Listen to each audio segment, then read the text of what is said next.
Stash Cast, baby. How's the stash? Glorious. That's what I'm talking about. This is Stash Cast. Let's go. So work that waiver wire, make those trades. Do what you got to do. Let's go. Don't be a quitter. Don't be a quitter. Come on, do you even want to win? Jared's like, I'm going to drink a beer a hole, and then does. Now you get to date your favorite color. Played the School of the Blind 3 You times. played nobody. All girls You're school. Way to go. You're playing nobody. So they got 11 guys that want to kick your ass, too. Nia Long, man. Nia That was freaking like- Long. It has been Did he feel it? uphill both ways through shit creek. I'll be naked, passed out somewhere on the floor. Hopefully it's just my own room. Their offense is great. Their defense makes me want to shit down both legs. I'm not playing for the next 2 hours. Bring me some chicken. He's not superstitious, but that sumbitch is a little stitious. I'll tell you that. There ain't no doubt about it. Stash Cast, baby. This is Stash Cast, presented by Nashville Stash, right here in downtown Nashville, Tennessee. Season 2 of the unfiltered, ridiculous, and still relatable sports talk podcast is rolling right along, baby. A couple updates for you. We're still working on segment names and different ideas for segments. So if anybody has any ideas that they'd like to hear us talk about, or they've got an idea for a segment, or they've got a shower thought that they can't get out of their head, send it our way. You can find us at Nashville Stash on all the social medias, TikTok, Instagram, and coming soon, finally, big news. We are going to get the YouTube channel rolling, baby. I'm so stoked. So I know a lot of people have been asking about it. Something that people ask about a lot. When are you guys going to be on YouTube, etc.? Well, we've been working on it since we started the show, and we finally worked out all the kinks that we think to try to start getting some stuff up there for some full episodes, some shorts, and all that kind of stuff. We can't wait for that, and we'll most definitely let everybody know as we get ready to post those things there and the shorts and everything like that. It will be also on Instagram. So follow us at Nashville Stash. Joined as always by my partner in crime, the beautiful Kay Love. She's with us before she jets off to her bachelorette party in Cabo later this week. So we'll talk about that maybe in a little bit if we can find the time. Director of team travel for the Cleveland Guardians, my best man, Jared Jones.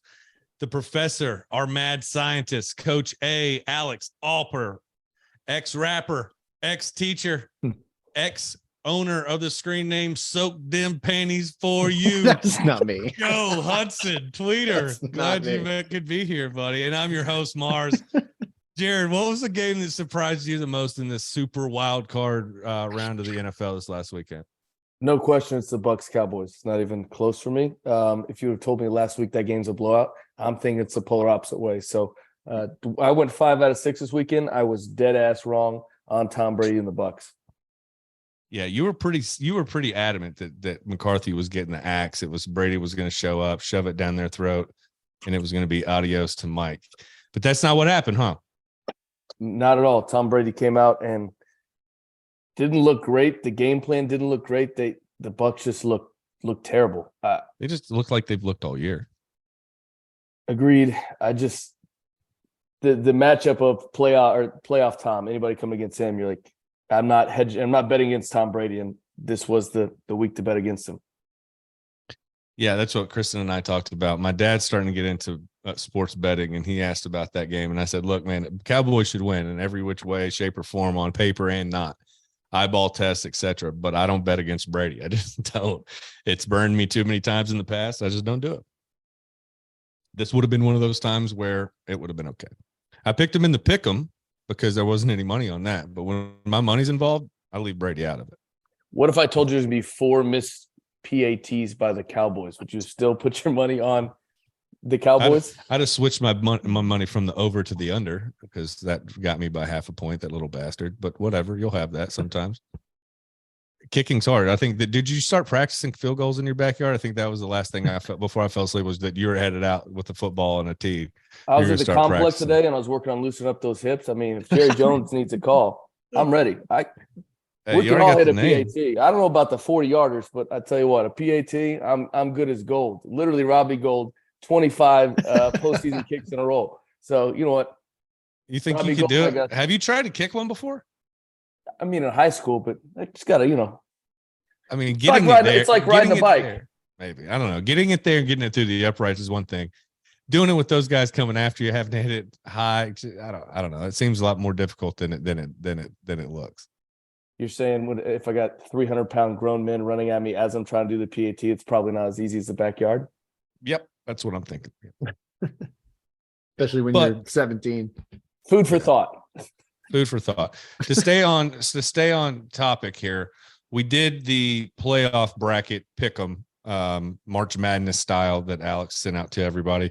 Interestingly enough, the matchups that we originally thought, because we picked it all the way through the Super Bowl, but the matchups that we picked turned out to be different because of the games and the way that they turned out.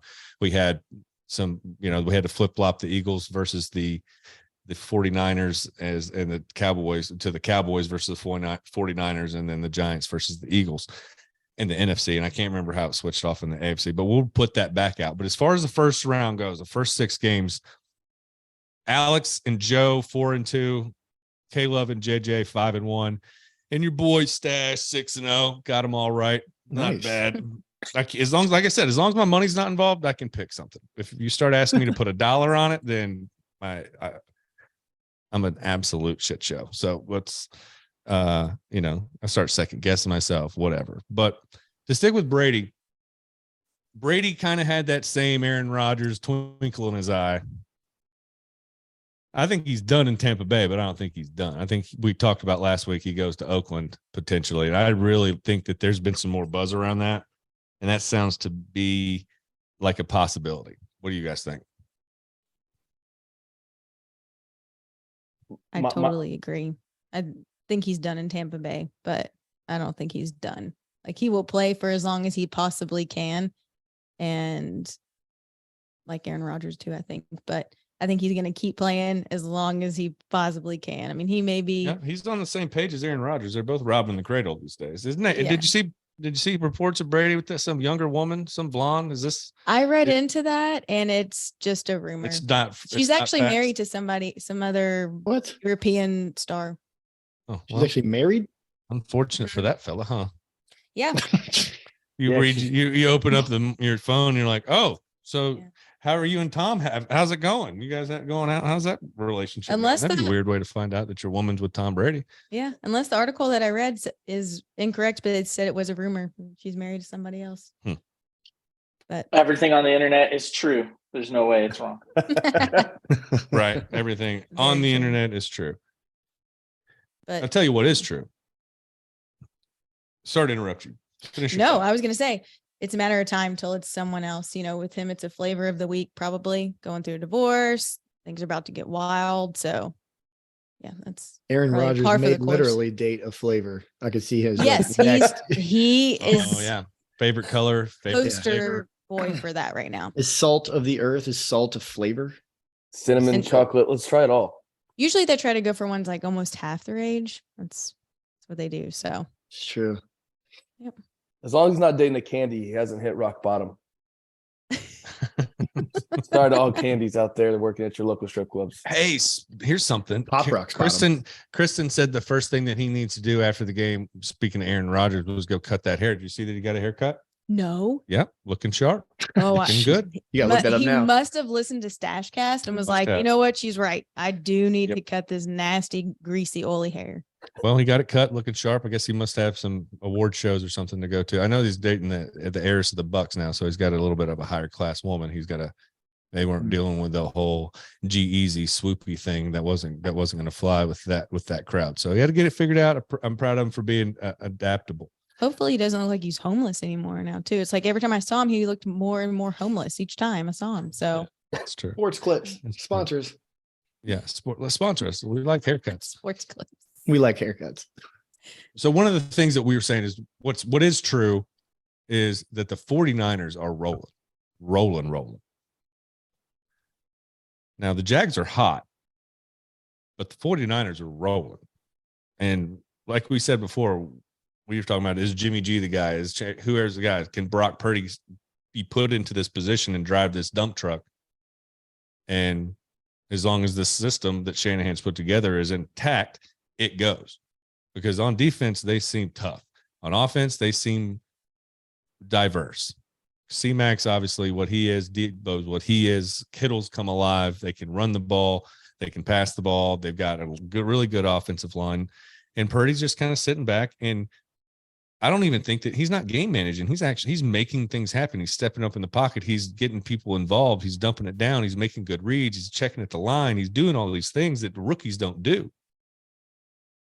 It's fun to watch. I'll be honest. It's fun to watch.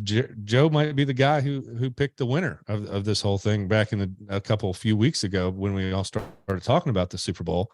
We started talking about the 49ers because they look strong. Now, the problem with the other two teams that I think are formidable, the Chiefs and the Eagles, they've been sitting at the house. How's that sitting at home affect them? Does that give them open the door for the Jags to come into town and ding them? Cowboys to come in, or the Giants to come into town and ding them? You don't think so, Alex? No, if anything, because they're playing an extra week of the NFL, there's more injuries on more teams. 2 weeks for these guys to heal up is only going to be to their advantage. At this point in time in the season, like, health is all that matters. They know what the hell they're doing. They can run any scheme necessary. So, right, and I think it'll be fine. And they're both playing at home. A team like the Eagles, I agree with you on that. I think they needed to get healthy. I don't necessarily think the momentum thing was going to be a factor. They've been winning all year. They were kind of trying to get healthy for the postseason. A team like Jacksonville, momentum is everything. The Chiefs are kind of the Chiefs. They kind of have, this big gargantuan offense and this defense that keeps them around. They can be beat up a little bit, but for the most part, they've been don't break. They keep them in games. They're not bad. Can the Jags come into town and get the Chiefs? Anything's possible. Possible. Especially how they're Amen. playing and how hot they are right now. And they're surprising you as they go on. It's just, continuing to win. And this is playoffs, right? So anything's possible in the playoffs. Absolutely, anything's possible. We saw that with the Bills and the Bengals game. Ooh, the Bills. Bengals, Ravens, Bills, Dolphins. Whoa, baby. My nerves is shot. Nerves is shot. After Under the watching wire. that. That's a third string quarterback. Every game was tight except for the last game. Like, it was a great first round of football. If Huntley doesn't reach the ball over the line, fumble it into Hubbard's hands, Hubbard goes 98. That's the difference in the game. Yep. Like that. If that doesn't, because the Bengals couldn't move the game. Bengals couldn't move the ball. It wasn't like the Ravens had some momentum.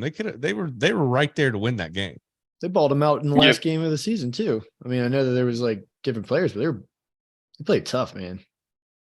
Makes a pretty strong statement for Lamar Jackson, doesn't it? Hey, the man. Hey, the man. His post they was just so saw emotional. It was. Did you see that when you have something good post today? It was like a relate. It was like, did he just go through a breakup?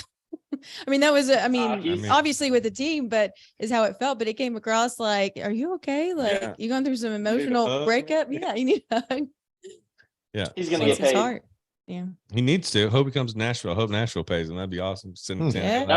The Ravens are gonna pay him because they just saw what it feels like to have a backup or somebody else, or the backup trying to wade through the waters this year without him. Yeah. He's coming back. He's gonna be great. Yeah. I hope so. Man. I hope so. I'd love to sponsor us. Get paid and sponsor us. Right. Exactly. That's exactly what you need. Lamar sponsor us.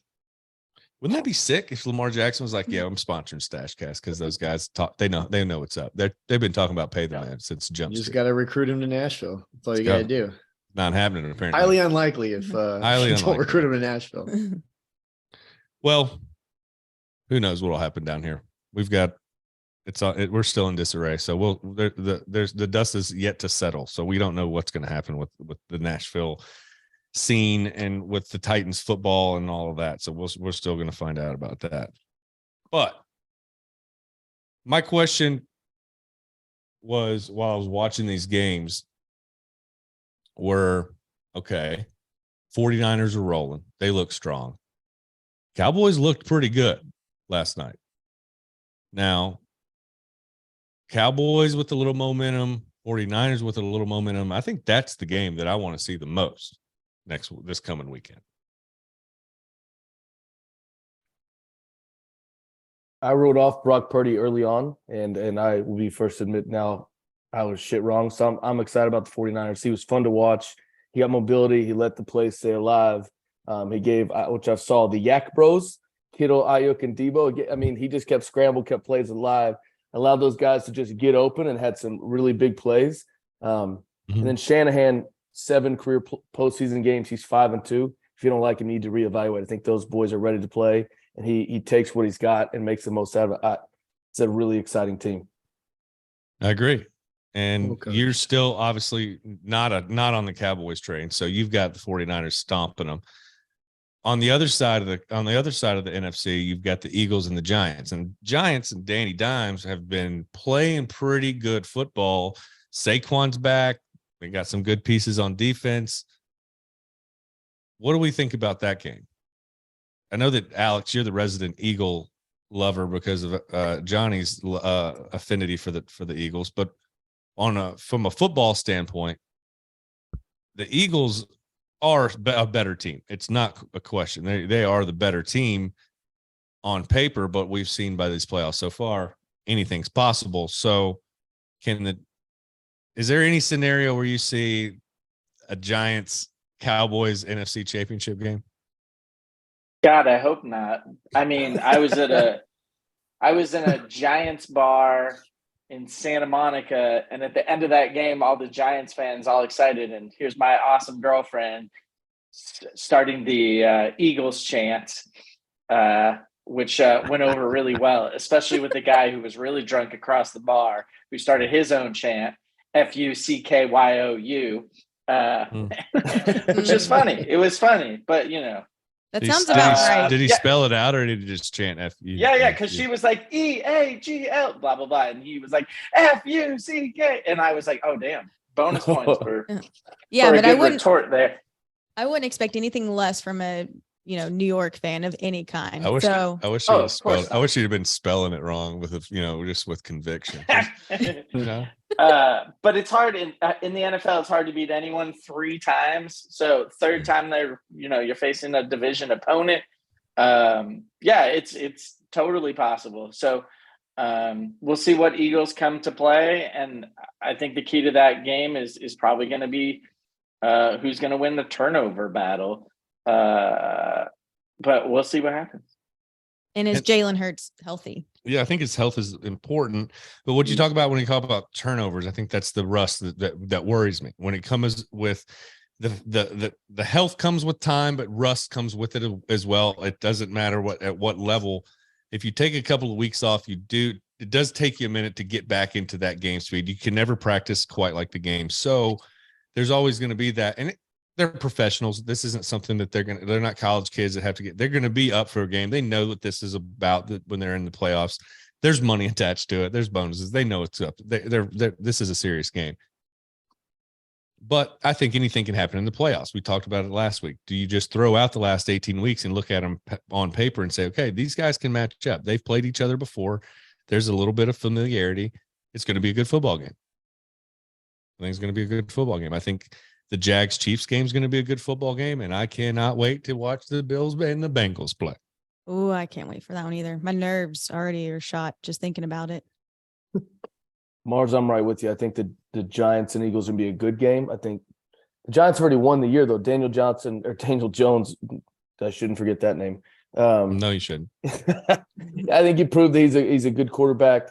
They went above expected. Give a shout out to former Titan Adoree Jackson. He was locked down this Sunday against Justin Jefferson. I think they proved that they're competitive and they will compete. If the Eagles show up how they should show up, they're gonna go on to the next round.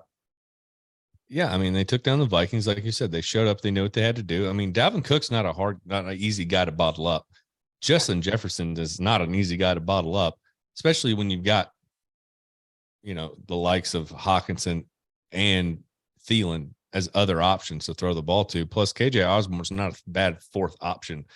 He scored a touchdown. Yeah, he really did. He was crushing the last 5 weeks. They showed up and beat their ass, and I was just like, okay, you know what I mean? I think it was interesting to see, I love the way Saquon plays. I love his passion. I love how hard he plays. He runs hard and he finishes, and he's, he's a good ball player. I like watching him play. But there's just a different look in their eyes. You know what I mean? Kirk Cousins just doesn't have that killer instinct like Saquon's got. What's up, Jay? I was thinking as I watched this game, I was like, Kirk Cousins, please don't fuck this game up, because I know Tweeter's going to hop on the high horse. Like, I'm so happy he's not in Washington. And I'm glad he played all right. I mean, if anything, it was a defense. At 68 plays, they gave up 431 yards. That's end of the discussion. You can't. It reminded me of watching like a Peyton Manning Colts era in terms of they just give up, but the difference is Kirk Cousins is not Peyton Manning.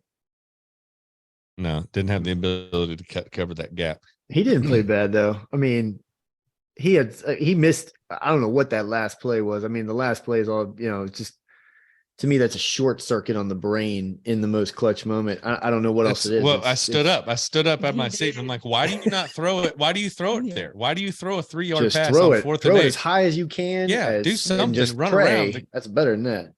I was like, what are we doing? This is the dumbest thing I've ever seen. You throw a 3-yard pass. I had to walk away. I had to walk outside and take a breath. did. I was like, this is so stupid. I was so mad. I was like, I won my bet. I picked the Giants. I took the plus 5.5, took it to the bank, but I was still like, that's stupid football, Kirk. Like, that's why they're going to rip you on every show, including Stashcast, because you can't, in the big moments, you take a shit. His butthole tightened up. He let out a little squeal, and he went, and he threw it to TJ. No, he went. He was like, he what went, the you fuck like that? Yeah, you like that? That's You like that? right. TJ was like, what are you doing, dude? Like, this is I'm not a the right distraction. football play. He's like, I'm a distraction. You're throwing to the decoy, dummy. Like, And then he was like, frick. yeah. And he doesn't cuss. So he's like, oh, frick. I read an article that Darn said it. he is true. like an incredibly good regular season quarterback, but they compared him to a Kirkland hot dog. Like, it's always going to be $1.50 with a soda, and it's good, but it'll never be a good sausage. It's never going to be like, you're going to buy it because it's $1.25 or $1.50 for that, whatever. But Never good it's never going sausage, to be good enough. Never good. There's so much other good stuff out there. You're not going to be like, ooh, I really want a Kirkland hot dog. It's more like, I'll take that because it's going to get where I need to go, but it's never going to be the best. Well, that is a mouthful right there, Alex. You just said. And there it is. Wasn't my article. They have Kirkland out there, which is we have Costco. That's the same. Okay, for all you people who didn't know what he was talking about. No, Kirkland is Costco. It's the Kirkland brand is the Costco brand. Yeah. Right. I was just letting some people to make that connection. It's we still my bad. My bad. We still got some, knuckle dragging, mouth breathing. Before you shit on the Costco sausage, it's efficient and plentiful. And I'd like to introduce you to Mrs. Jones, because it seems to get the job done. So don't shit on the Costco sausage. I'm not. I'm just saying. All right, let's just start by saying this. Let's start by saying this. Let's not put the Costco sausage in a place where shit's even in the conversation. Okay. Yeah, we still could get them as a sponsor. Let's not ruin that. Before we don't want to go. We don't want putting anybody's sausage near anybody's doo-doo. Not happening. I've had a lot of Costco meat and it's good. So don't hate on it. You heard it here first, folks. Costco meat. A lot of meat. Big fan of meat. I want to hear that every episode. Let's go. Costco meat. Very good. Okay. Moving right along. Speaking of big meat, Troy Aikman said something after the game last night that was very interesting to me. He said that this was the first time that the Cowboys had won on the road in the playoffs since his team did in the 90s, and that sprung them to their first play or their first Super Bowl of that little run. That's been a while, Joe. Been a while. I mean, ironically, it's maybe history the first repeats time I itself, agree. right? America's team. I've never agreed with that. Obviously, I despise the fact that they have that title, but many would argue that America just has not been the same since like 1993, 1995. I mean, maybe it's true. Maybe that's what we need. We need a Cowboys Super Bowl. But I mean, like you think about that Jimmy Johnson statement. How about them Cowboys? Is something that's been a household saying for 30 years, and they haven't done shit for 30 years. Jerry Jones will tell you that he said I will sell my soul to the devil if we win this other Super Bowl. And they did. And they've never been back since. He has been on and saying that. So, like, way to go getting out of the first round. Time to get your ass kicked in the second. They need some good juju. It reminds me of being a Vols fan. Unfortunately, Juju pays for the Kansas City Chiefs. Shedding volunteers of pain and misery. Shedding volunteers. See, I said that? Little volunteers. I hate Love you, Joe. it. You're so smart. Love it. Get it, Joe. Met my quota for the week. There you go. Good job. So you can just relax from here on out. I tell you what, we talked about the coaching carousel last week. Sean Payton's getting rolling on his little tour around the NFL. What do you think the red carpet's like for Sean Payton when he comes to town? I mean, he's anything and everything.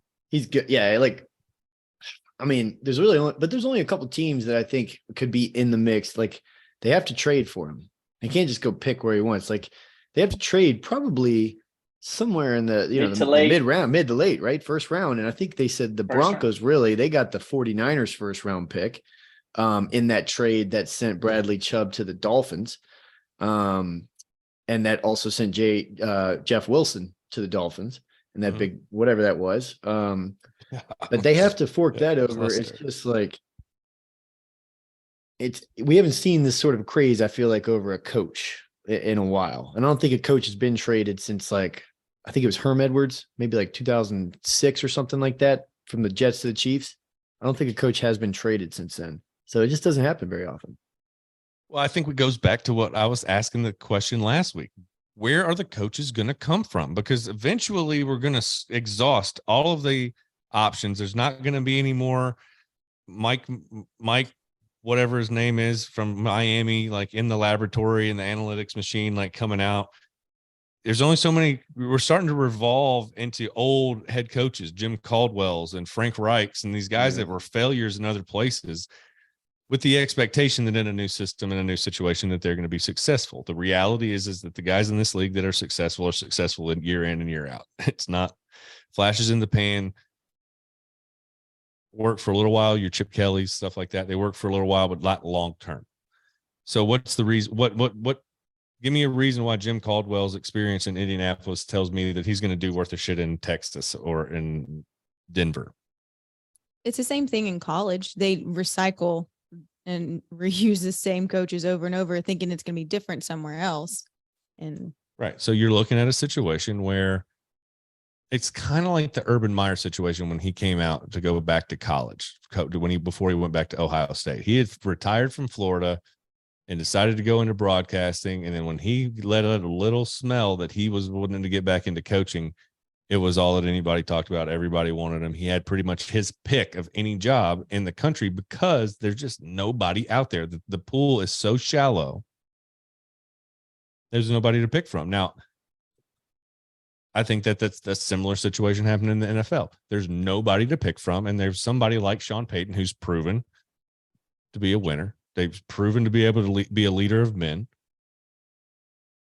Why not? If you're going to build around a franchise, get a coach. Yeah, but the system. The trend is young, right? You got Miami guy, you got McVay, you got all these people that are barely even 30 years old. Brandon Staley. Yep. All these guys. But those guys are geniuses. Those are Doogie Howsers. Yeah. But they're all in the playoffs. We don't know the offensive quarterback coach of some random team in the playoffs right now, who's probably being coached by some 31-year-old who's probably going to get a bunch of offers or at least interviews when the playoffs are over. And then it'll be like, oh, this random guy. Well, I think that's going to happen. So you interview the people not working and the old people, and then you got to wait for the playoffs to be done when you're going to bring in, your Kellen Moores and your things like that. Yeah. I think it would be more exciting to give those younger guys that Kellen Moore, that could be a genius, more shots. I think Sean Payton is the outlier, but Todd Bowles is like 34-50 NFL career. And you're like, perennial losers. Why is he still in there? You're telling me there's not another guy we could give a shot to in pro football period. It's time to Sean Payton, go for him. Anybody team that misses, give a flash. Worst case scenario, 2 years, you try to find another flash. Yeah, that's the way I feel about it too. But it's interesting to talk about. It's interesting to see which way a team goes when you start to look at a team as broken as, let's say, Denver, where you don't have a coach. You've got a franchise quarterback that's totally lost. You know, you've got kind of a team that's kind of scrambling. It makes sense to bring in that situation, to bring in a steady voice, a experienced voice that people can rally behind, as opposed to this new frontier. We're all learning it together pulling up by our bootstraps, and it's all new to everybody kind of attitude. I feel like they tried that with Hackett and with Russell and having a new wave, and everybody was kind of like on their heels. I feel like having something that Sean Payton is not a safe pick from a lack of risk or lack of reward, but he's a calming presence in the building, which I think a team like Denver could really use right now. That's kind of the reason why he picked up, like outside of the X's and O's, why somebody like Sean Payton's a good choice. He's also a good dude, was so good for the city of New Orleans, literally picked him up by their bootstraps after Katrina. Like, the man is just a proven winner on field and off. So, like, yeah, he's everyone's number one pick. Even people who have coaches right now who are still potentially working, I wouldn't be surprised if it's like, hey, you can get him to come coach. I thought the Chargers might get rid of their head coach, and Sean Payton, God knows he wants to go play with a good quarterback, and not much better than what you got there in LA. Yeah, Do you think he made a top 5 quarterback of all time in Breeze, or had a top 5 quarterback of all time? I think he nurtured a top 5 quarterback of all time. Ooh, balance right down the middle. Just a really good balance. So I think Drew Brees was a know. generational guy, but I think that the forgotten one in the era of Brady and Peyton was so smart offensively that he was able to create an offense with Drew Brees that was so dynamic, that worked it was so fast, and Drew Brees knew it inside and out, that not only his level of intelligence to be able to process information quickly after the snap, but the way that him and Sean Payton were so in sync for so many years, that I think that goes in hand as to bring in the best out of both of them. I think they both brought the best out of each other. He's also the first guy under 6 foot during a time where it's like you got to be 6'4" to be a quarterback. And they were like, oh, he's not going to be good. He's got small hands. He's too short, blah, blah, blah. And he was the one to break that stereotype. Yeah, he played a lot of good football for a lot of years and broke a lot of trends. And, now he's coaching. So we'll see what happens with him.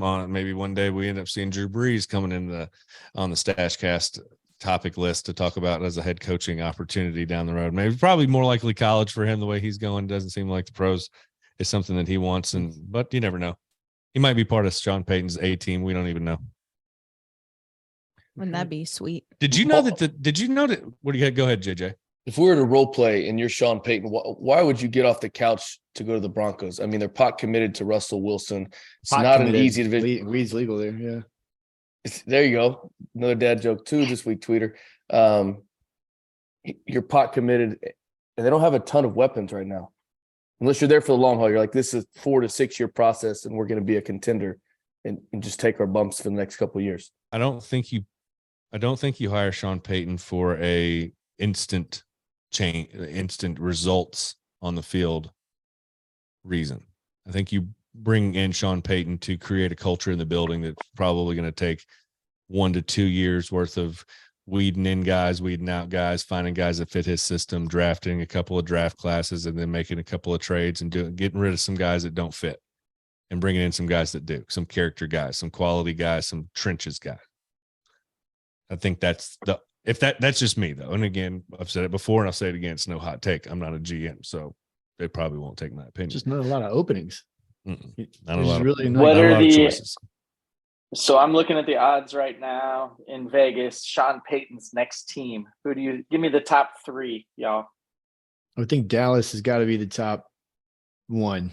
Not even on the list. And for him, I think his interest is what they're saying. Denver's number 1. The Cardinals. Cardinals are number 2. Panthers. Texans. Panthers are number Chargers. 4. Texans are number 3. Bucks number 5. The Chargers number 6. The Colts number 7 and number 8. He's not going to Texas. He had a really good interview a couple days ago. Texans are all about it. Probably can give him a lot of oil money. I'm sure they are all about it. There's no doubt about it. No way. Did you know that number 6 seeds in the NFL playoff Super Wildcard weekend are 8-2 over the last 4 seasons? 5 seasons. Dang. It's not really that surprising Wow. because seeds are wonky when you give the 4 seed to the Bucks at 8 and 9. Like it doesn't. Yeah. The seeding when it comes to 5, 6 is just. It's either It's A, not- you're it's probably not- unlucky, or B, you're on your way up and you just snuck into the playoffs like on the rise potentially. Well, your 6 seeds this year, the New York Football Giants, Baltimore Ravens.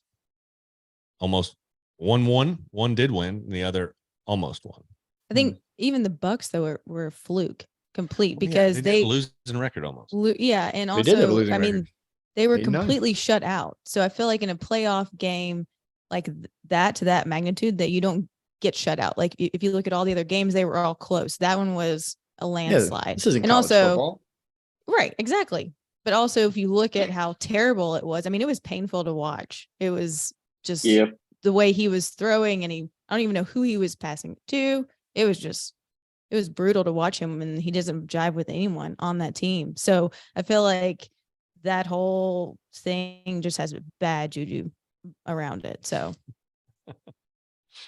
they don't even, that's just a fluke. He's trying to get on. Speaking of that, well, let's go around the horn real quick before we take a break. And what does everybody think the biggest offseason move in the NFL, whether it be coaching, whether it be free agent leaving, somebody getting signed? What do you think the biggest move in the offseason in the NFL? JJ, start with you. So I'm going to go with, as we've touched on already, terrific Tom Brady. I think the biggest move, one, he definitely comes back. If you don't leave after you go into the Super Bowl, you're not leaving. He's back. I think the move there is, I think in the Jets, it's an intriguing team. Quarterback play is one thing that's really inconsistent. There's no real glaring hole. The outlier there, is which we talked about, would be him going to the Raiders. So Tom Brady, one, coming back. I'm going to go off the wall and go Jets instead of Raiders, although I think that's the odds-on favorite. Interesting. Jets. Brett Favre went there and died. Why can't him? Yeah. I mean, that's a Tom Brady right now with everything he's going through. Maybe New York isn't the market that he wants to ride off into the sunset in. Maybe one that's got a little bit more sunshine and, a little more desert, or maybe beach, Vegas like you Strip. said. So maybe so. There's no telling. You want to know? You want to know what the odds are? Yeah. What are the top 3 teams for Tom Brady next year? Go, JJ. Raiders 1. Raiders are 2. Bucks 1, Raiders 2. Bucks are 1. Raiders Patriots? are 2. Patriots are 4. They actually made the list. Jets. Don't Titans say 3. Washington. Don't you say Washington. Titans 3. Please say Titans. Please say Titans. Titans are 1, 2, 3, 4, 5, 6, Oh, 7. just Sorry, quit counting. guys. just Offer, way to pump It's fake mouth shot there, Bucks, kid. Bucks, Raiders, 49ers, and then the odds start doubling and tripling. Patriots, Dolphins, same odds as the Patriots. I think and the Giants, top 3 is Jets, the that Titans. sounds one of those makes the most sense. I'm 49ers a little bit of a backlog, but yeah. So do you think All right, higher Jeff. odds of retiring or going back to the Bucks? This Had is to- a had to- yeah, had yeah, to yeah, had I to could see Google it. had to Google that one. Joe, let's throw it to you. Biggest offseason move. Oh man. Well, aside from the obvious, I would like to see what happens with Josh Jacobs. I actually had a feeling that they might just run that guy into the ground this year and then let him go. And after losing Carr, I could see maybe a blow up there. I could see the guy going to a decent contender. It's just a little off the wall, and he may resign. I mean, he's been good to them. They've been good to him for a long time, but guy, we just balled this year, and he balled injured quite a bit. And I like his story. I like his grind and his background and kind of what he came from, because he had a really tough upbringing. So definitely interested to see what happens with him. Oh, Kristen? For me, it's the Titans. And low-hanging fruit. really how that plays out, just because there's so many holes between the coaching and the quarterback. Like, who we're going to get. We talk about it every week, but you're going to, around the horn and circle in your head of, could be this person, could be that person for the QB position, or, who we're going to get for the coaches. I mean, we are completely at a clean slate. So that is what I'm really interested to see, how that puzzle gets pieced together. Yeah, it'll be interesting to see how those chips fall. I'm really curious, actually. So we'll both be tuned in on that. Alex, what about you, bud? I got a couple. I think Aaron Rodgers ends up back in Green Bay because no way he turns down $60 million. Yep. I think I'm the most interested to see what happens, who's going to be the quarterback of the Raiders moving forward.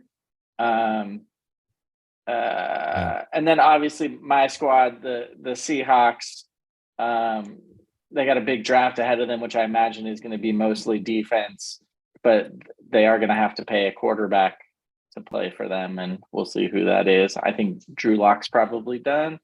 But Pete Carroll's always about getting somebody young, not paying them much money, and putting all that money in your defense because they've got the pieces. So we'll see what happens. Well, keep us up to date on what Big Balls Pete's doing up there in Seattle, because you never know. We don't always get the up and up what's happening down here in Nashville, up there in the Pacific Northwest. To piggyback on the Raiders, I'm definitely curious to see what happens with Derek Carr, whether he hangs them up, whether he goes and finds somewhere else. I know they put out a tweet or whatever that he was going to play somewhere. Come on, buddy.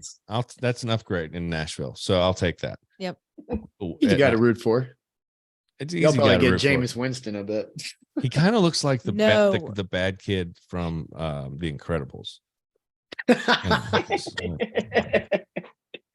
That's who. Every time Derek Carr gets his like serious face, like game time face, I'm just like, I feel like he's gonna take off flying. Never unsee that. I'm never gonna unsee that. That's who he looks like. But biggest off-season move for me will definitely be to see, as well as the Titans and what happens with them, is where two people are going to end up, and that's one, DeAndre Hopkins, and I want to, and will Odell Beckham Jr. get a place to play? Yeah. Nope. He is working like hell, trying to get healthy. Getting kicked off planes. Getting kicked off planes. Yeah, he better drive. Yeah. But at any rate, I want DeAndre Hopkins, not happy in Arizona. Maybe they can, with the new coach, they can mend that relationship and he can come back to Arizona. If he was to leave, man, it would be great to come to Tennessee with old Derek Carr, maybe, and all that. But Packers or Lamar. Yeah, what good. Happens with him? I mean, if I'm DeAndre, I don't want to come to Tennessee, but that's it. I'm just being a fan right now. But those are two guys that I'm watching for the most part, and then Derek Carr as well. I want to see where he comes. So lots to watch this weekend. We've got Chiefs playing the Jags in Arrowhead. We've got the Bills and the Bengals playing in Buffalo. And we've got the Philadelphia Eagles hosting the Giants and the 49ers hosting the Cowboys. So big day. Is it split up 2-2, Saturday, Sunday? So we can watch them all. That'll be good. Get caught up. Kristen will be at the beach in Cabo with her girls, about 9 deep, drinking her face off. She will not be watching any football. So we'll have to catch her up next week. But until then, we're going to take a quick break. We'll be back with Shower Thoughts with JJ. Nice.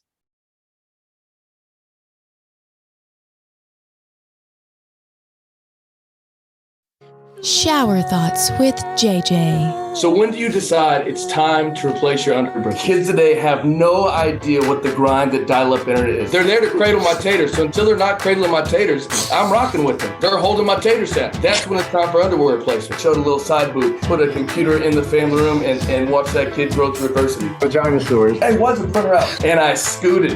She woke up to me with my hand in a bag of Cheetos. I was stumbling and bumbling. Two tall boys, you get a shot. You got to stop pooping your pants. And I trusted a fart and lost.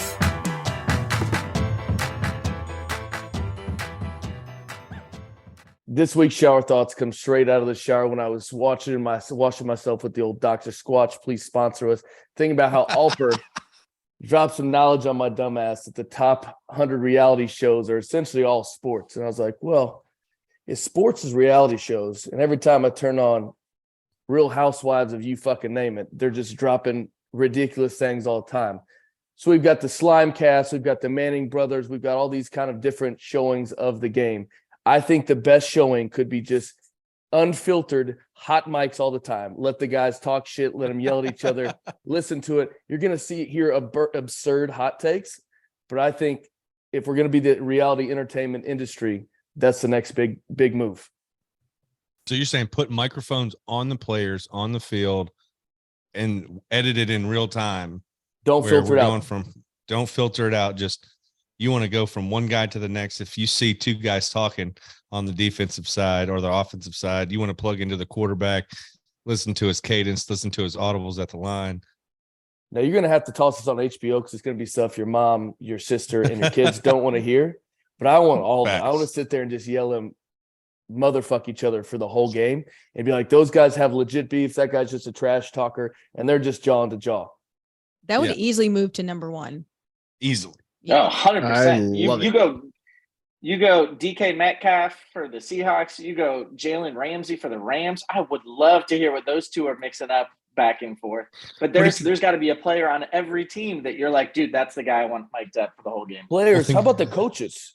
Well, think about like this. Will be jogging by. Like, yeah, absolutely. What it does is it adds an additional revenue stream because now you have to subscribe to the certain teams, certain players. Like if you want to hear what this guy's got to say or this, this group of folks have to say, it's kind of like an NIL kind of deal. Like you got to subscribe to be able to get that channel. That's where it would go. It would immediately go to how do we make money off of this? And everybody would have their own channel.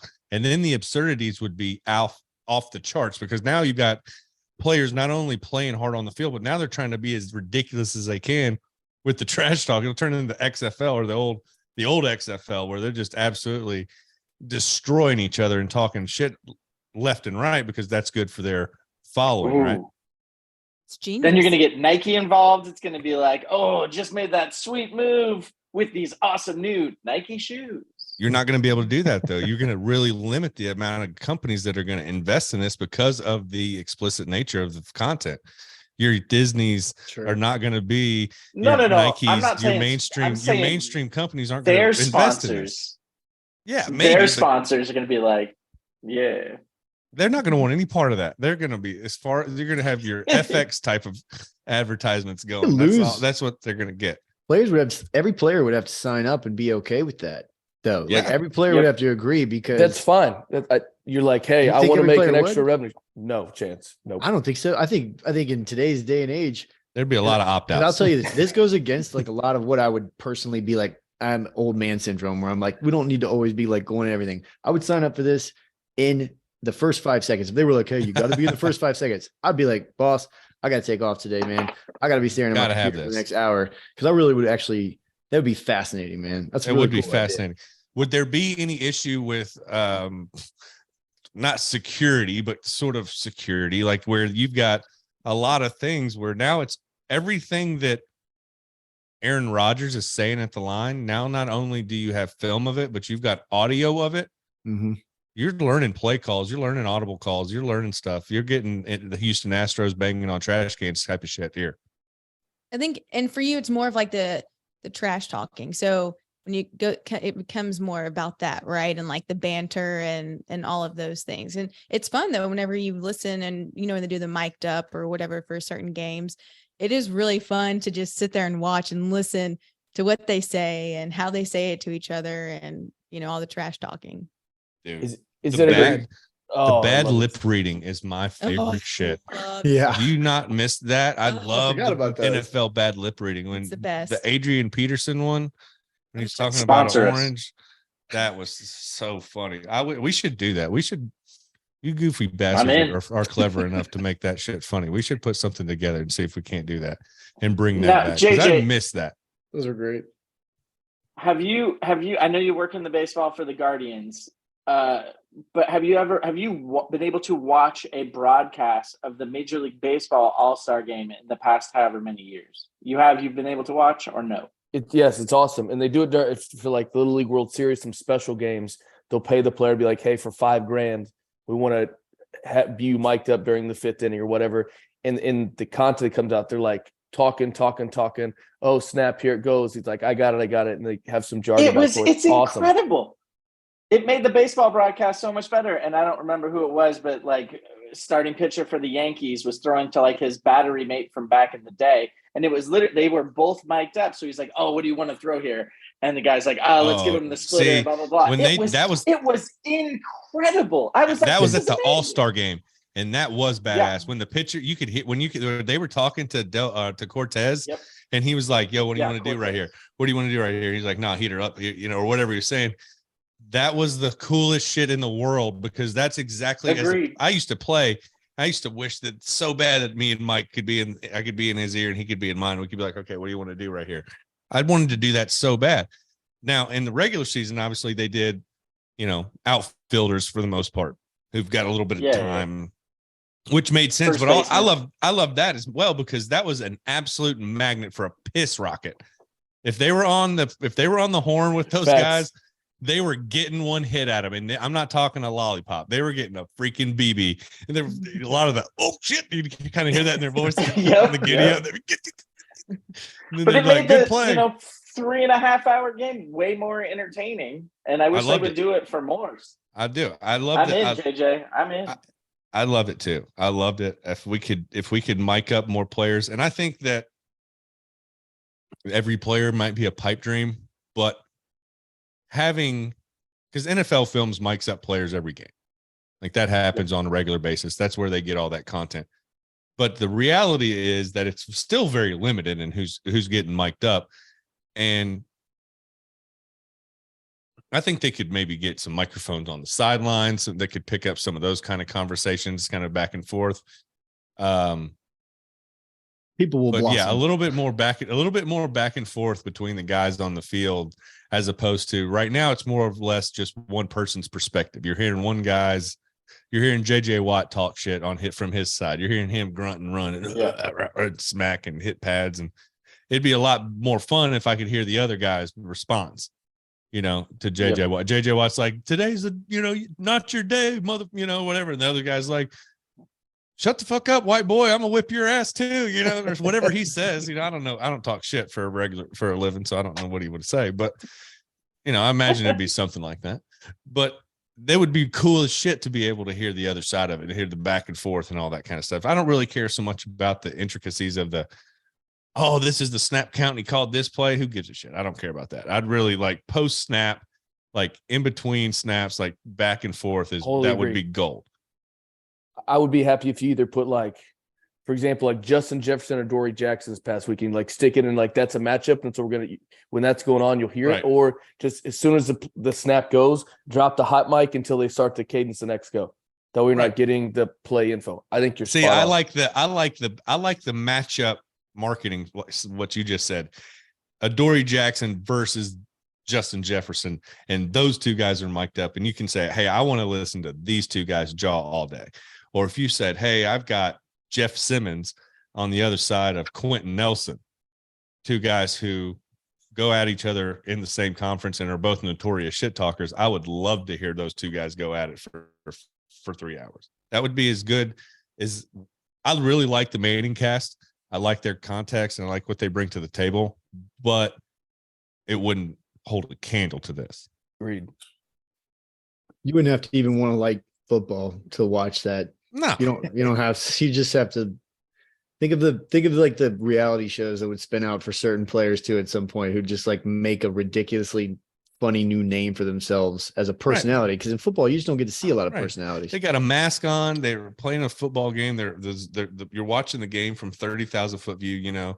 There's some intricacies. If you're a star player, you get to see them with their helmet off the sidelines, stuff like that. But if you put microphones on these guys And you got to start to see some of the personalities that you've got in these other positions. These linemen are so funny. Micah, some of these Micah stuff. Parsons. Yeah, I want to you hear start that to guy. see. You want to hear some of these guys. You think, man, that guy's a freaking really nice dude. He seems like an absolute maniac, but he's really nice.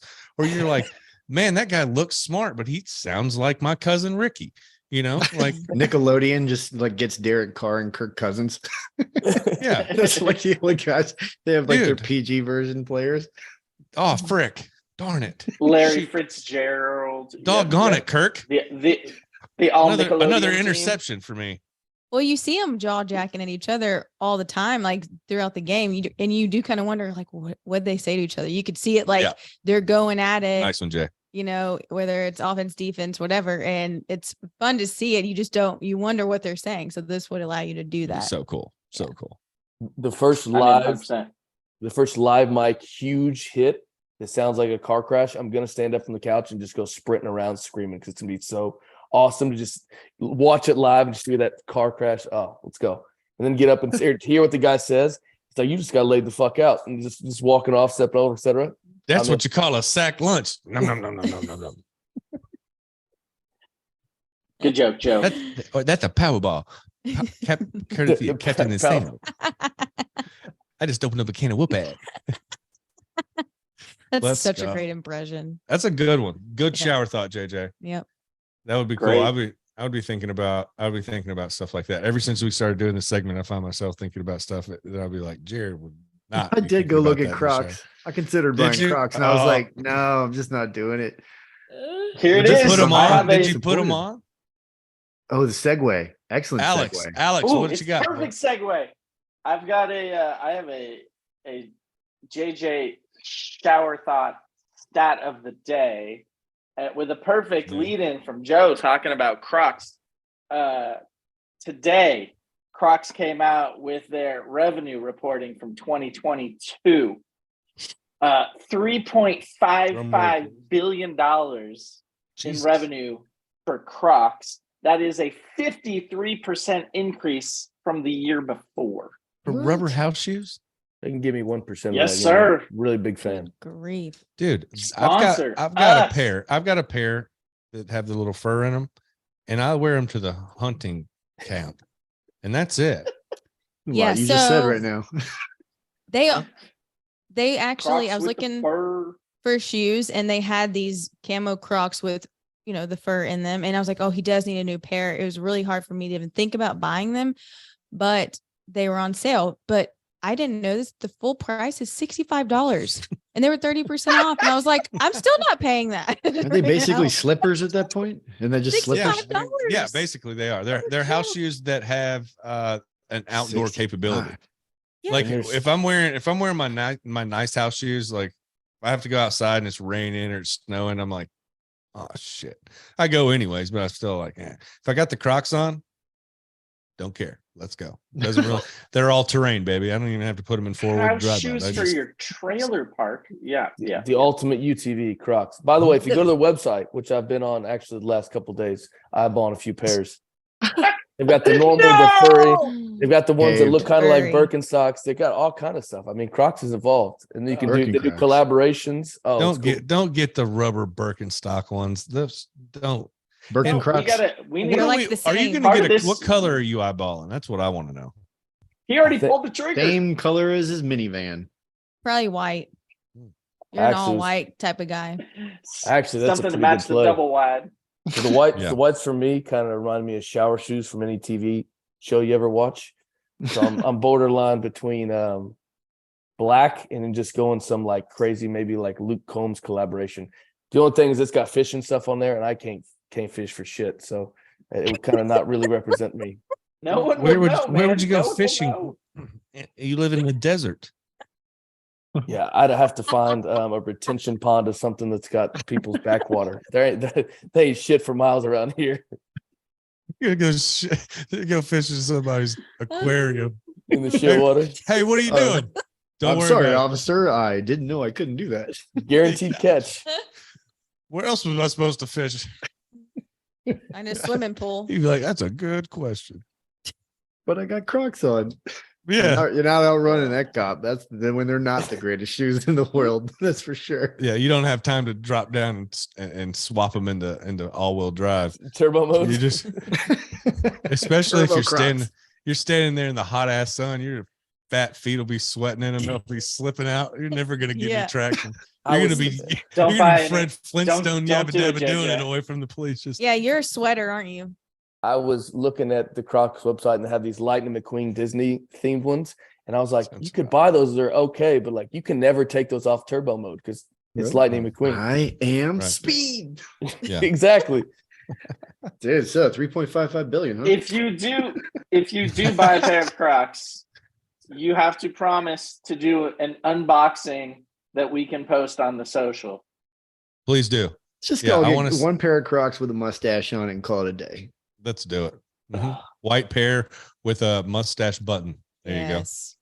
I'll rock it out. That's a win. I'll support that. I'll cave. All right, so that's what you're going to work on, JJ. You work on getting your Crocs in, and we'll work on putting out some sort of really extravagant unboxing video together because that's we got time for that, I guess. I can't wait for the sponsorship. Crocs about to send me 50 boxes. Dude, that'd be sweet. Make sure if you. Oh man, I hope that they do, and I hope you get all the Crocs that your little heart dreams of. Maybe I'll wear them proud as shit. Because it's definitely not going to be based on your sports betting. So that leads me into a new segment that we're going to do. Nothing major, but we've gotten a lot of feedback on some of the betting stuff that we've put out, not only picks, but a lot of questions on some of the things that we can bet on. We typically bet on overs and unders and games against the spread. When we're doing the playoff bracket, we do a pick 'em. We just pick the winner.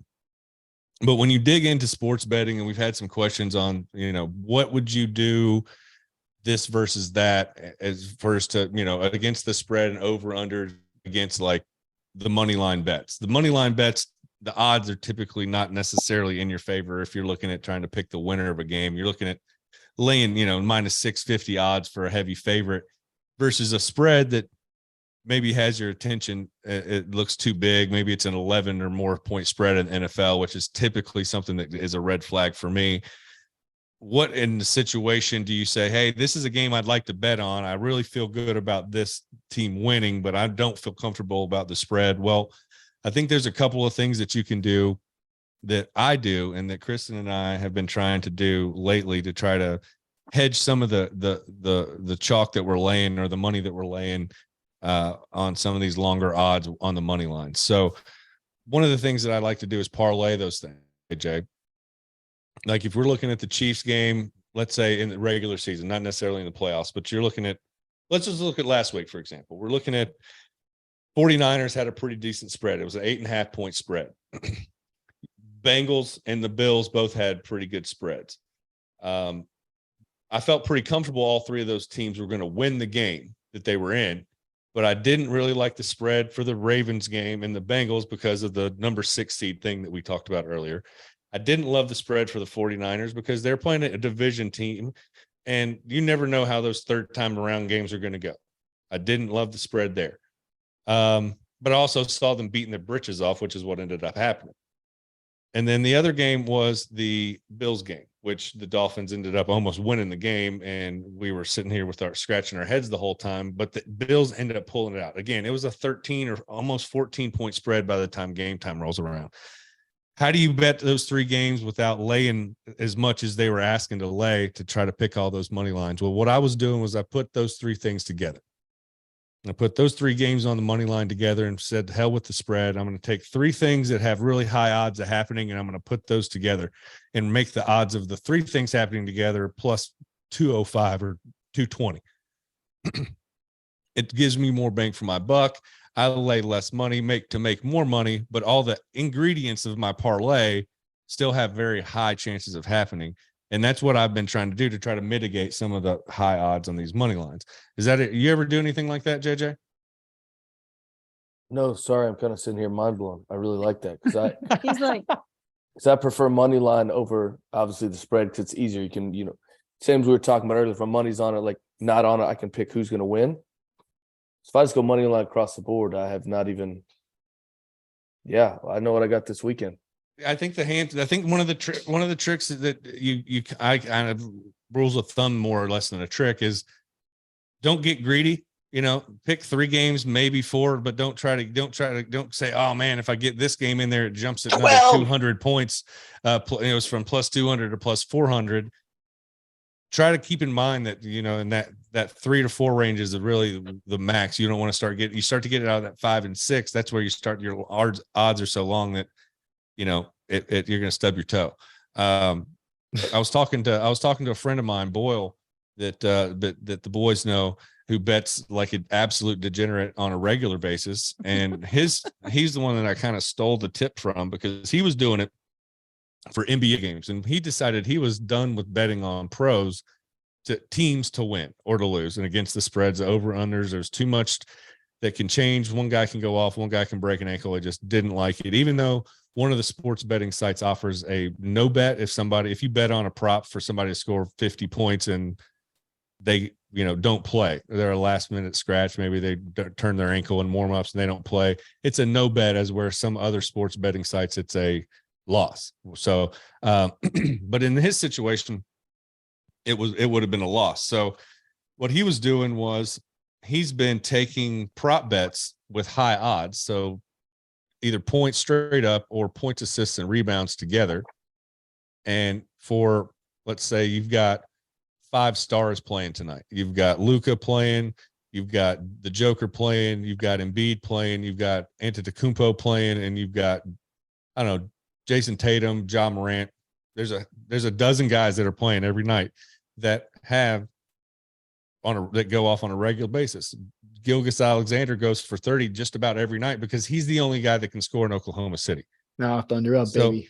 So you look at these things that are happening on a regular basis. You look at the last 5 games, say this guy's scoring 25 a game, and you go, all right, well, his PAR, which is points, assists, and rebounds combined, is 35. Well, he's going to get 25 of that with points. If he gets, 5 or 6 rebounds, and he's a small forward, in which he averages 5 or 6, and he averages 5 or 6 or 3 or 4 assists. You say, okay, well, this has a high likelihood of happening. You start to put these things together, and it raises the odds of the bet without really putting any more risk on it, because all the ingredients of the bet have a higher odds of happening. Now, basketball is one of those games where it's really hard for me to bet the under on anything, because I see, these 125 to 135 point games every other night. So it seems hard for me to bet the under on anything, but so I tend to stay away from betting NBA games like that for the same reason. But any other tips like that, Alex, that you think you can think of that you use when you start to think about how, if I want to use, prop bets, or, because in the national championship, you went 5 out of 6 with your overall bets, and 4 out of those were prop bets with receiver receptions and interceptions. And so you kind of did a little bit of the same thing, where you took some things that were pieces of the game that had high odds of happening, as opposed to saying, I'm going to put all my eggs in this one over under, or this one against the spread. Yeah, I'm like your golf friend. I like to bet a small amount, but bet like a 8-team parlay. So like they all got to win for me to win. But if I win on my whatever $20 bet, I'm gonna win $12,000 or something or other. So I did the same thing with my parlay, or with my prop bets, and some sports books will allow you to parlay them together.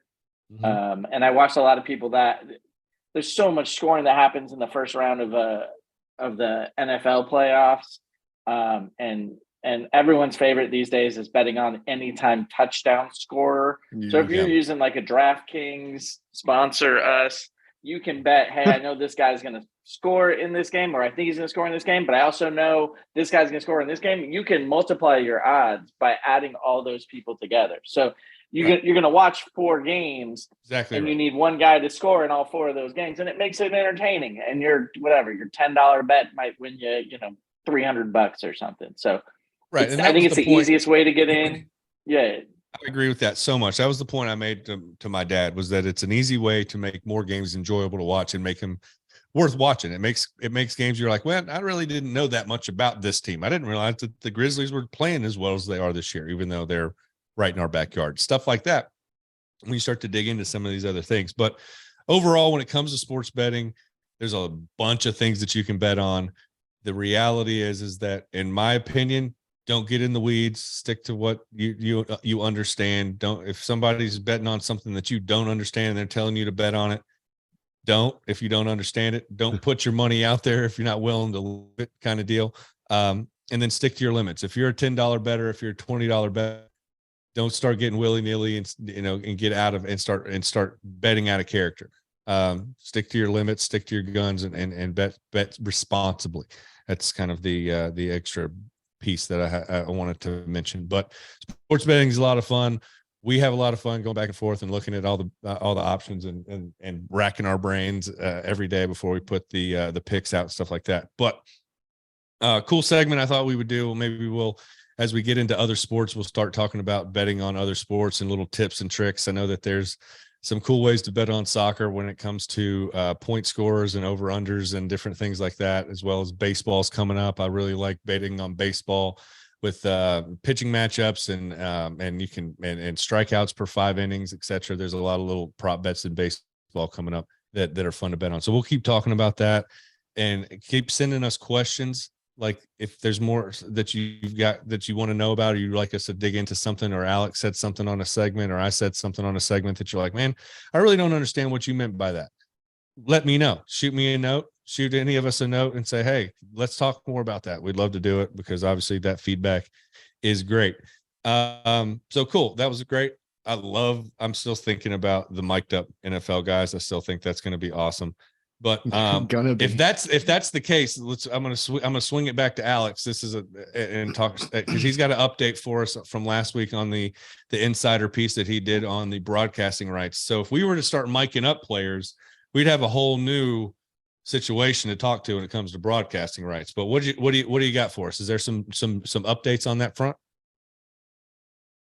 Sports business with the professor. Gonna get learned up, but there's so much money behind sports. His name is Mattress Mac. OG discount double check. Won $75 million. Damn, if I marry her, she'll be the cheapest employee that I have. Here's $3,000 you can put underneath that mattress. Without TV, there literally would not be any more sports. That shit went viral. Yeah, so Amazon is running Thursday Night Football, and it was funny because Al Michaels and Kirk Herbstreit were talking during. First of all, those Thursday games were horrible, you guys. A lot of those games were just absolute garbage. So literally during one of the games, Al Michaels talking to Kirk Herbstreit and was like, it was Denver, Indianapolis, final score 12-9. You guys remember this game? Yes. Yeah. Just an absolute joke. And Al Michaels was like, oh, this game is it possible, Kirk, for this game to be so bad it's good? And Kirk's response was, no. No, yeah, I remember him saying that. He was like, no, it's not good. No. I like the broadcast before. I like that group of folks that they had. I did enjoy them, and I did like Kirk and Al together on the games. But sorry to interrupt you. Yeah. Their pregame and their postgame, the halftime, like Amazon put on a professional show. It just sucks that a majority of the 15 games they had were dogs, like just absolute jokes and not good for your first year. Yeah. So Amazon pays $1.2 billion a year to put on these 15 games, which is an 80% increase to what Fox and like the NFL Network were showing from the year before. So NFL is like, oh, this is great. The problem is that Amazon doesn't get a chance to flex any of their games. So as the season starts going along, you start figuring out like, oh, we're going to have these guys be on national TV, but both of these teams suck. So what we're going to do is we're going to push this team over here, and that's going to be our Sunday night game type of thing, right? Okay, that's what you mean by flex. I see. Mm-hmm. Okay. That's what they mean by flex. But Amazon doesn't have that opportunity because these games are on a Thursday, which is going to mean a short week for most of these teams. So there is no flexing. And it just so happened that the games they got were just bad. So they were bad. Obviously, Amazon's in the business of making money off of this. They're trying to get people to subscribe. They're selling advertisements, right? And what they told all their advertisers were, we're going to get on average about 12 million people to watch these broadcasts, because the year before Fox was averaging about 16.4 million people. And they're like, maybe we'll get some less because it's streaming now. They ended up getting, and this was just reported, that on average they got 9.6 million people to watch, significantly less than the 12 million that they wanted. And just for perspective, Sunday Night Football averaged about 20 million viewers, and they got 9.6 to watch on Thursday. So awful for us. First country boys math, it's 80% paying more and 50% paying less, or 50% less viewers. It is. It's 80 million Yep. per per week, which 40 makes it about $9 per viewer that they're paying. Yeah. Plus from the back hollers. Look at this I guy with appreciate the you. math. Yeah, appreciate it. Yeah, Wicked- so like a wicked smart. 40% drop in viewers. So Amazon's now having to foot the bill to some of these advertisers and be like, hey, we're not giving you back your money, but we'll give you some make goods for next year, or we'll add you to, I don't know, something else that they're doing. But they did kill it. It was the most watched program on 13 of those 15 nights. And they absolutely got a ton of people in the hardest demographic to get, which is 18 to 34-year-olds. Why, Kayla, do you think it's so important for them to get 18 to 34? Putting you on the spot. Any idea? Well, you've got millennials, you've got all of the younger demographic, and to keep their attention. And I mean, they're the trendsetters. They are the it crowd. Yep. And so if you can't get them to watch, then you're kind of screwed, because that's the group and the youth that's coming up. So, I mean, yep, you got to get them now. Yeah. You have to get them now. 100%. That's they're the going to get future, older. right? Yeah. Yep. That's the future. So if you can get those 18 to 34-year-olds, yeah, that means they're going to be fans for life. And they did. And Amazon in their first broadcast got a huge amount of people to subscribe within the first 3 hours of them launching. And then they didn't share the rest of those numbers. But $1.2 billion a year, not exactly what they expected. And a lot of it had to do that those games just were so bad. Everybody's tired. You're going to have higher odds of guaranteed people are going to be probably scoring less, just less high octane, I would expect, with 3-day turnarounds for some of those teams, a lot of those teams. Yep. Yeah. So are they going to continue with it next year? Oh yeah, they have an 11-year deal. They signed a $13.2 billion deal. But to put this in perspective for everyone who owns a team, or is like, how do these teams make any money? So the broadcasting rights per year for the NFL this year was $11 billion. They split that between all the teams. So each team got a check for about $345 million. Just to be on TV. The salary cap this year was $208 million. So basically, this is paying for your whole team. You've already now made $136 million more dollars. And that's before they've sold any tickets, done any sponsorships. That's why TV is so. Without TV, there would be no professional sports. It pays for everything. And the NFL there's so few games, but everyone watches. It's the utopian model for sports, and they make so much money. So can you? I mean, that just blows my mind. I've got Alan Brain from The Hangover with all the numbers. I'm like, can you imagine being the finance department that has to put all of that together and sign the checks, or just make sure that all the numbers are right? Those are some big numbers that you can't fudge up. Don't fudge. You don't need to. Fudged up, you don't guys. need to sell any tickets. You don't need to sell any sponsorship. You're basically making a profit just from the TV money that you get to split with everybody else. Like you said, it's TV. TV is where it's at and how they make their money. Yeah. So. Yep. All those owners that said they lost money during COVID, I'm gonna call bullshit after I hear that, because they don't even need 100% bullshit.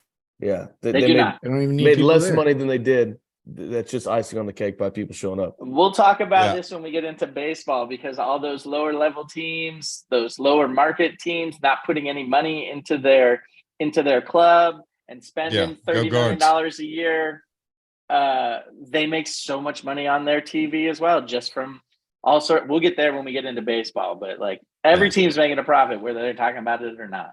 The business side of sports and the money is a never-ending conversation. There's a never-ending amount of rabbit trails and things that I find that you learn something new every day, and it's amazing the amount of money that's being tossed around. So thanks, Alex, for the update. That's good stuff. I look forward to more of the sports business insider with Alex segment as we move forward. I think next week's going to be pretty good as we dive into the Mattress Max phenomenon and everything that is circling around that. So I really look forward to that next week. So I love it. But the divisional round for NFL, our playoff bracket, will be released on the social medias again at Nashville Stash, Instagram, TikTok, and coming soon, YouTube, baby.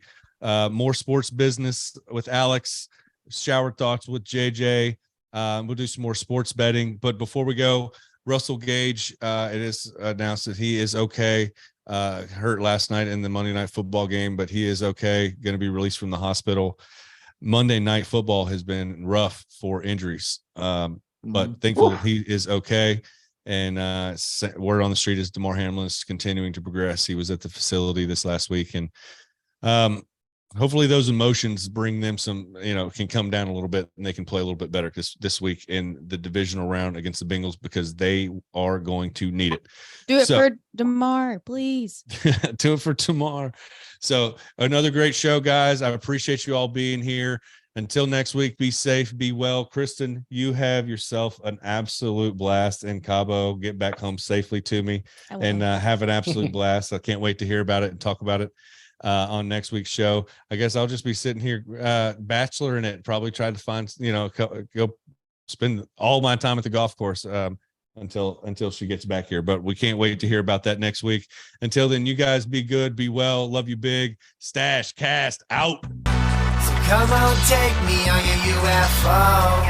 Yeah, on your UFO. I've been on some other shit, just lost my fucking brother shit. Now I think it's time to beam myself back to the mothership. J-Rock is my co-pilot, that's the one that I hover with. Love the way we stubborn, like we rule our own government. We come through